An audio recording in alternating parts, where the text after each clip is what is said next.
नमस्कार सर, मेरा नाम राजू है। आज का टॉपिक है पीछे मार्केट क्रैश में कब ऐसा डर लगा कि सारा का सारा म्यूचुअल फंड बेच दूं। तो यहाँ पे कुछ डाटा मैंने निकाल के रखा है। इसके लिए पहले आपको सेंसेक्स में जाना पड़ेगा और यहाँ 2010 से हमने स्टार्ट किया है जर्नी। कब आया बॉटम, कब आया, ये कुछ 3-4 में डेट लिया हूँ।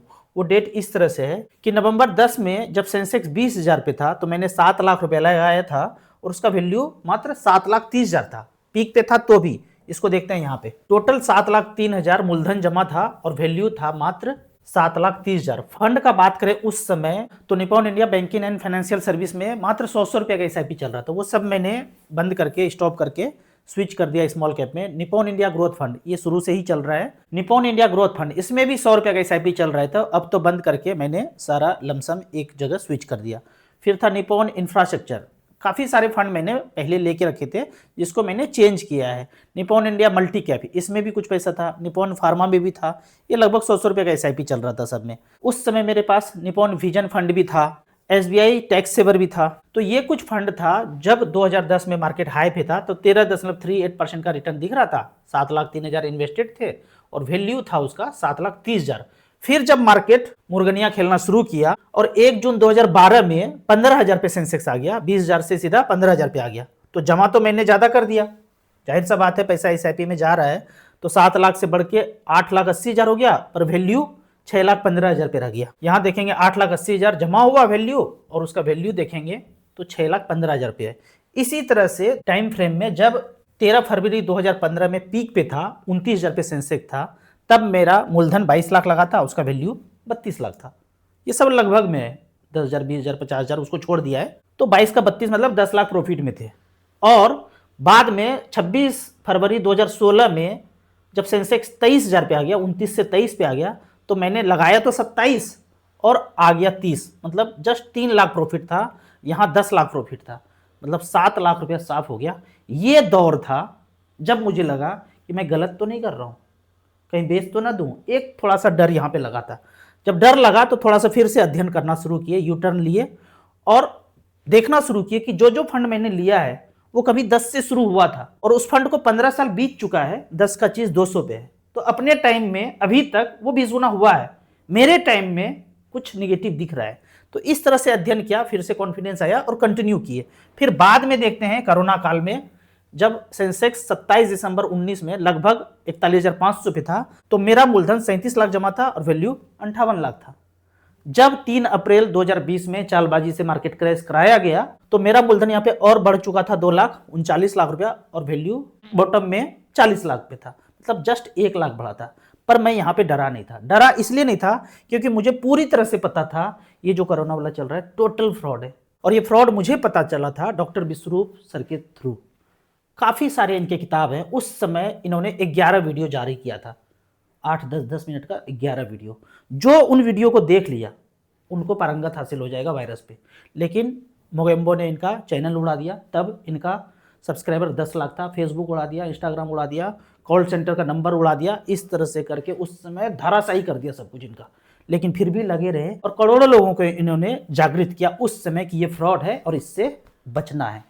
अब मैं अगला बताता हूं कि इसी तरह का फ्रॉड क्या साजिश चल रहा है मोगेम्बो के दिमाग में। पहला है क्लाइमेट चेंज के नाम पे धीरे धीरे धीरे करके पेड़ काटा जा रहा है, कंक्रीट का चीज बनाया जा रहा है, सोलर पैनल हर जगह लगाया जा रहा है, धीरे धीरे टेम्परेचर बढ़ाया जा रहा है मैन्युअली, और उसको नाम दिया इसने क्लाइमेट चेंज का। उसके नाम पे ताला लगाने का साजिश चल रहा है और वो कौन कर रहा है मैं बताऊंगा। फिर दूसरा है एलियन अटैक। तीसरा है ब्लू बीम टेक्नोलॉजी से भगवान को आकाश से उतारा जाएगा और बोलेंगे भगवान का चाहत है कि ऐसा करो, ये रोकड़ा हटाओ और डिजिटल मोबाइल में आ जाओ। ऐसे करके वो चालबाजी करेंगे। जब मोगेम्बो को किसी देश को अपने अंडर में करना होता है ना, तो एक अफवाह छोड़ता है कि उसके पास, इस देश के पास न्यूक्लियर पावर है तो इसको डिस्ट्रॉय करेंगे क्योंकि मानवता के लिए खतरा है। कुछ है ही नहीं इसके पास, मोगेम्बो को उस देश को अपने कब्जा में करना है तो न्यूक्लियर पावर है, ऐसे करके इसको डिस्ट्रॉय करेंगे और चारों तरफ से नाटो नाटो नाटो सेना भर देंगे और अपने कब्जे में कर लेंगे। किसी को लगता है कि इस धरती पर जितना भी देश है उस देश का अपना नियम कानून कुछ है, अपने तरीके से वो चलता है, तो गलतफहमी में। यहाँ पे ये वेबसाइट है वर्ल्ड इकोनॉमिक फोरम, इसके वेबसाइट पे जाएंगे, इसमें जितना पीडीएफ है हमारे देश में, बगल के देश में और कहीं देश में, यूएस में, चीन में, रसिया में, वो जो कुछ भी हो रहा है वो सब मोगेम्बो अपने इस वेबसाइट पे डाल दिया है। उसी के तहत सब कुछ चलता है। इस खेल और इमेज को समझिए, ये ब्लॉकचेन टेक्नोलॉजी में पूरी मानवता को अपने अंडर करने वाला है। एक बटन दाबे जिसका भी मूलभूत सुविधा उसको बंद किया जाए, या फिर जो भी लाइट बिजली पानी एक बटन से वो बंद कर सके, ऐसा ब्लॉकचेन टेक्नोलॉजी ये लाना चाहता है। और सब कुछ इस वेबसाइट पे बताया हुआ है। अब यहाँ पे कुछ कमेंट्स को लेते हैं। कमेंट्स में पहला क्वेश्चन है, क्या इन्वेस्को मिड कैप सही फंड है या SBI gold fund silver fund अच्छा है? देखिए, यदि आप अभी शुरुआत नहीं किए तो इन्वेस्को मिड कैप अच्छा फंड है, 1-2 हज़ार से शुरुआत कीजिए। यदि आप ले चुके हैं सवरे फंड तो कंटिन्यू करके देख लीजिए, आप अपने अनुभव से चल के देख लीजिए।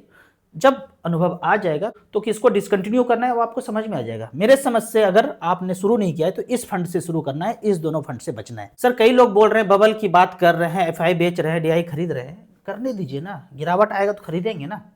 मैं बताया ना, जो चालबाजी से, वो चालबाजी से आपको क्या लगता है युद्ध हो गया या किया तो गिरा ना, गिरा तो जानबूझ के गिराया। जब गिरा तो कोई खरीद रहा है। ऊपर जो बैठे हैं 1 मिनट में पता कर सकते हैं कि कौन खरीद रहा है। हर गिरावट में जो मैंने 3 डिस्कस किया गिरावट में, उसमें सबसे ज्यादा प्रॉफिट किसको हुआ? वही विलेन है, उसको पकड़ो, वही मोगेम्बो होगा। सर मोगेम्बो के बारे में बताएं, वो ऐसा क्यों कर रहा है और उसको ऐसा करने में क्या खुशी मिलता है? 1947 के पहले जो राज करता था पूरे वर्ल्ड पे, उसको ऐसा करने में क्या खुशी मिलता था? वही आज भी राज कर रहा है। गहराई से समझने के लिए आपको इस चैनल पे जाना है और प्लेलिस्ट में 6-7 वीडियो है, सब बात समझ में आ जाएगा कि ऐसा वो क्यों करना चाहता है। उसको चाहिए टोटल कंट्रोल। अभी वो नहीं है, अभी आप स्वतंत्र है। स्वतंत्रता उनको खराब लगता है, सब लोग उसके अंडर होंगे तो इस बात से उनको खुशी मिलता है। बिटकॉइन में एसआईपी पे वीडियो बनाइए, बिल्कुल हट जाइए इससे। जो मैं वो बताया ना ब्लॉकचेन टेक्नोलॉजी, ये जाल रचा जा रहा है ताकि रुपया पैसा रोकड़ा सब खत्म हो जाए और बिटकॉइन डिजिटल, सब कुछ डिजिटल में आ जाए। तो जरूर इससे दूर रहना है, बिल्कुल भी यहाँ पे पैसा नहीं लगाना है। यू आर मिसलीडिंग पीपुल, ये बात जो है ना थोड़ा गहराई से समझिए। आज से 1947 में जब ये बात चलता था कि सुभाष चंद्र बोस प्लेन क्रैश में मारे गए, तो कुछ लोग पंजाब हरियाणा के लोग बोलते थे, अरे नहीं नहीं नहीं, मारे नहीं गए, वो तो रसिया में है, वो इधर है, उधर है, जिंदा है भी। तो उस समय बाकी लोग क्या बोलते होंगे, जो टीवी मीडिया रिंगटोन को ऑल इंडिया रेडियो सुन के ऐसे कर रहे होंगे, बोलते होंगे अरे ये मिसलीडिंग कर रहा है, अफवाह फैला रहा है, ऐसे सोच रहे होंगे ना। आप याद कीजिए बाहुबली पिक्चर, बाहुबली के पिक्चर में 20 मंजिला एक बिल्डिंग है और बाहुबली मेहनत करके 20 मंजिला बिल्डिंग पे चढ़ गया और देख रहा है चारों तरफ से दुश्मन घेर के आ रहा है, लेकिन नीचे जो राजा बैठा हुआ है और मंत्रीगण है, उनको लगता है सब मजे में एकदम लोहड़ी जला रहे हैं, आग सेक रहे हैं, तिलकुट खा रहे हैं, मिठाई खा रहे हैं, और ऊपर बाहुबली चढ़ के बैठ गया और देख रहा है चारों तरफ से कोई आक्रमण करने आ रहा है, उसका बेचैनी समझिए।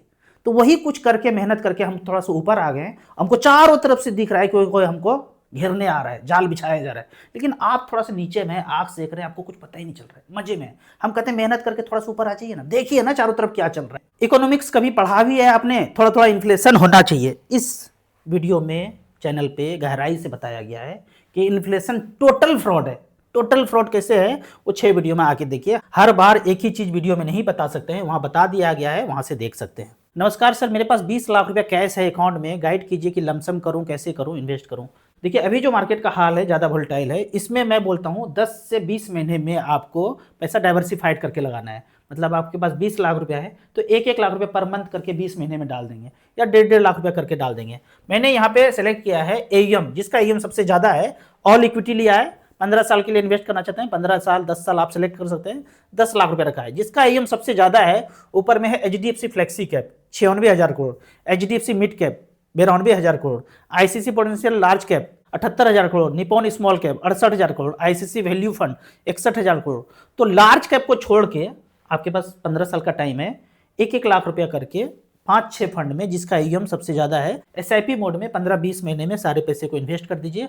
और चाहे तो कुछ पैसे को आप एसआईपी भी कर सकते हैं, ये तो आपके पास लमसम पैसा है। चाहे तो 1-1 हज़ार का या 2-2 हज़ार का इन सभी फंड में एसआईपी भी कर सकते हैं। सर मेरे पास कोई रेगुलर इनकम नहीं है, 1 लाख रुपया सेविंग किया है, इसको कैसे इन्वेस्ट कीजिए? 1 लाख रुपया जो सेविंग है, 10-10 हज़ार रुपया करके, जो फंड बताया हूँ एयूएम जिसका सबसे ज़्यादा है, 10-10 हज़ार रुपया करके 10 महीने में लगा दीजिए। कोशिश कीजिए 1-2 हज़ार का एसआईपी हो सके, हालांकि रेगुलर इनकम नहीं है। जब हो जाए तो इसी फंड में 1-1 हज़ार का बाद में एसआईपी भी कर लीजिए। जो भी आप पैसा लगा रहे हैं, 10-15 साल से ऊपर का टाइम है, तभी आपको म्यूचुअल फंड अच्छा खासा रिटर्न दे पाएगा। मिनिमम 1000 से एसआईपी शुरू कर सकते हैं एसबीआई स्मॉल कैप से। धीरे धीरे आप अध्ययन कीजिए, फिर ज़्यादा से ज़्यादा फंड को देखिए। शुरुआत आप एसबीआई स्मॉल कैप से 1000 से ही करना है, ऐसे नहीं कि 10-20 लाख झोंक देना है। देखिए, पहले लगा करके सारा अध्ययन कीजिए, कैश फ्लो देखिए और भी फंड को रिसर्च कीजिए। कम से कम 1 सप्ताह पढ़ के ही म्यूचुअल फंड में आना है।